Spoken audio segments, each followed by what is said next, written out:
And now it gives me immense pleasure to invite Mrs. Bubbles Kandhari.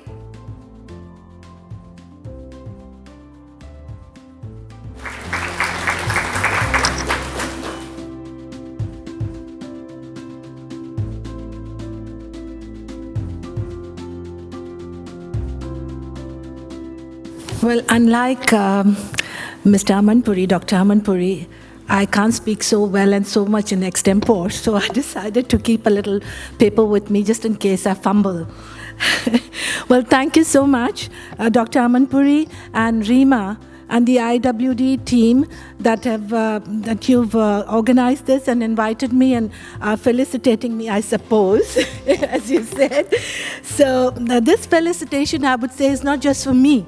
It is for every woman here and everywhere in the world. I think we need to give ourselves a big applause and this recognition and Mr. Amanpuri being here to actually applaud what the success of IWD and all the women who are doing today. You know one thing, why do we need to have this one-day celebration for women? We should be celebrating every day. Do we have men's celebration day? No, because they celebrate every day. So it's one day for us, that's not enough, no.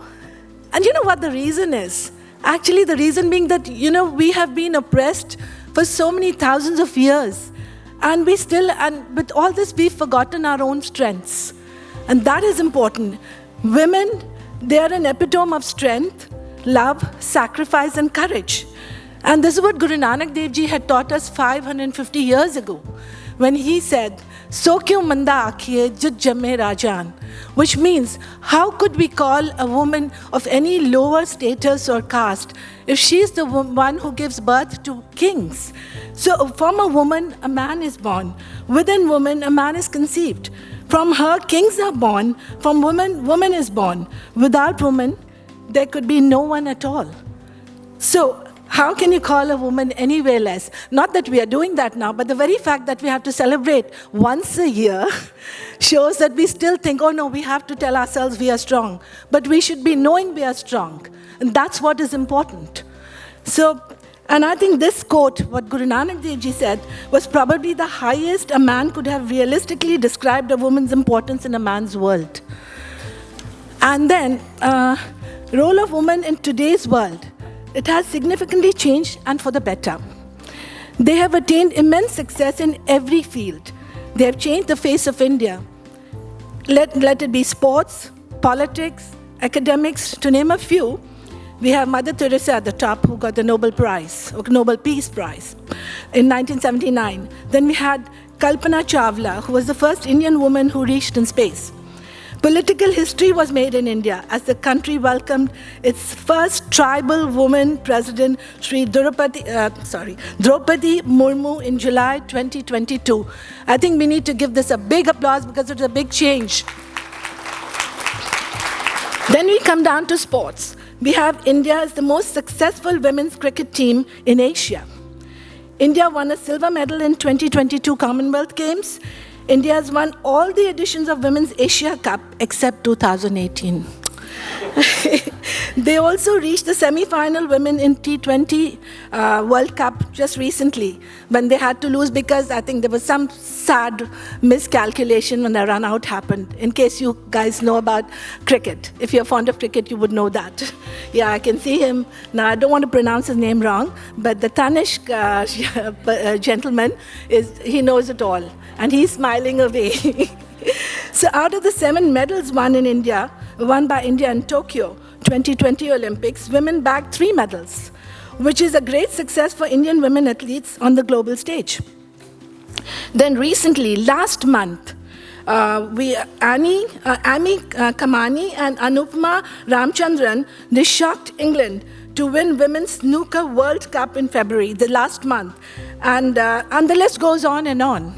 So digitalization and advancement of technology provided women with the opportunity to overcome many dominant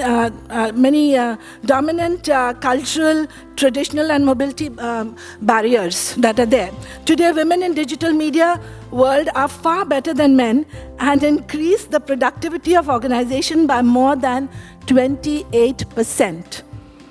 So rise of digitalization was completely will eliminate the present gender disparities, with women harnessing more opportunities to lead in the digital world. So in the end, I would request all the women to rise and shine, go for your goals, know your inner strengths, because remember what the men can do, we can do even better, but what we can do, they can never do, and that is having babies. Thank you, and I wish you all a very happy Women's Day. And last but not the least, I'd like to also let you know that Guru Nanak Darbar, Dubai, is also celebrating Women's Day on the 6th of March. And we would like you to come, and that day it starts from 4 in the morning to 9 in the evening. The great thing is that the seva is done completely by women. The men can enjoy themselves and get their shoes also polished and feel very happy about it.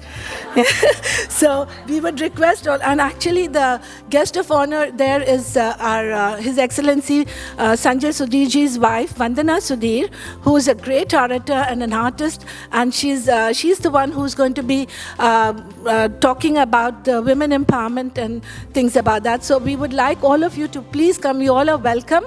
And any time between 4 in the morning to 9 in the evening, though she would be speaking around 12:31. So you all are very welcome, and thank you very much for this honor once again. I would also like to invite Mrs. Bubbles Kandhari